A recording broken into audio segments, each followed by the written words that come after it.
Halo teman-teman, selamat malam.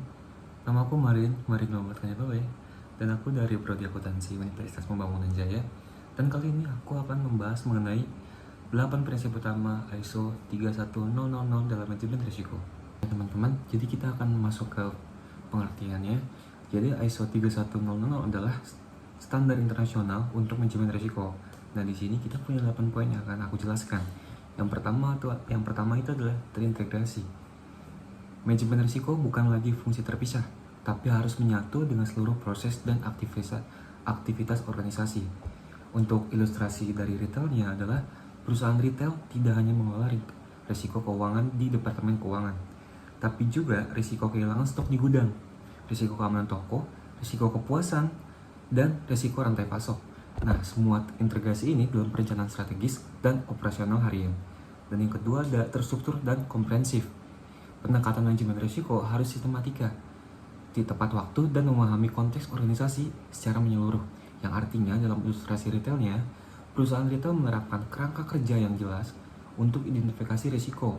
Misalnya, daftar, periksa harian di toko atau absensinya, analisis risiko, atau contohnya melihat data penjualan untuk risiko kelebihan stok, dan evaluasi dan penanganan risiko, misalnya prosedur penanganan keluhan dan pelanggan.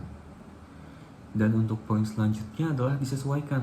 Artinya, kerangka kerja dan proses manajemen risiko harus disesuaikan dengan konteks eksternal dan internal yang unik di setiap organisasi. Ilustrasi untuk retailnya itu perusahaan retail yang beroperasi online akan memiliki risiko siber yang lebih tinggi dibandingkan retail yang offline atau yang ada langsung tokonya. Mereka akan menyesuaikan fokus dan sumber daya manajemen risiko mereka untuk melindungi data pelanggan dan sistem e-commerce. Lalu yang selanjutnya ada inklusif, artinya pelibatan pemangku kepentingan atau stakeholder yang relevan dan tepat waktu, memastikan manajemen risiko tetap relevan dan up to date atau akan selalu berubah-ubah sesuai dengan waktu yang ada. Nah, untuk ilustrasinya itu, saat merencanakan ekspansi toko baru, manajemen retail melibatkan staf toko, tim logistik, tim IT, dan bahkan umpan balik dari calon pelanggan untuk mengidentifikasi potensi risiko sejak awal. Dan selanjutnya itu ada dinamis. Dinamis ini artinya manajemen risiko harus responsif terhadap perubahan dan terus berkembang seiring waktu.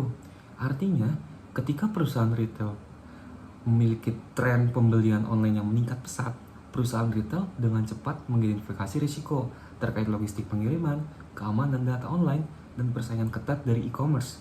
Mereka kemudian mengembangkan strategi untuk menghadapi perubahan ini. Lalu selanjutnya ada berdasarkan informasi terbaik. Artinya, keputusan manajemen risiko harus didasarkan pada informasi terbaik yang tersedia, termasuk dari data historis, pengalaman, umpan balik atau feedback, dan ekspansi di masa depan. Nah, ilustrasi retailnya itu untuk mengelola risiko kehilangan stok, perusahaan retail menganalisis data penjualan historis, tren musiman, laporan inventaris, dan informasi dari pemasok untuk membuat keputusan pengadaan yang tepat dan akurat. Lalu selanjutnya ada mengelola ketidakpastian. Artinya, manajemen risiko secara eksplisit menangani ketidakpastian sebagian dari pengambilan keputusan.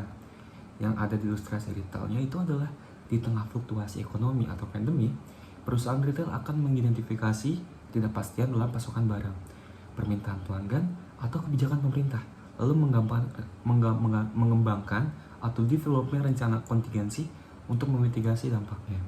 Dan yang terakhir adalah peningkatan berkelanjutan. Artinya manajemen risiko harus tetap meningkatkan melalui pembelajaran dan pengalaman.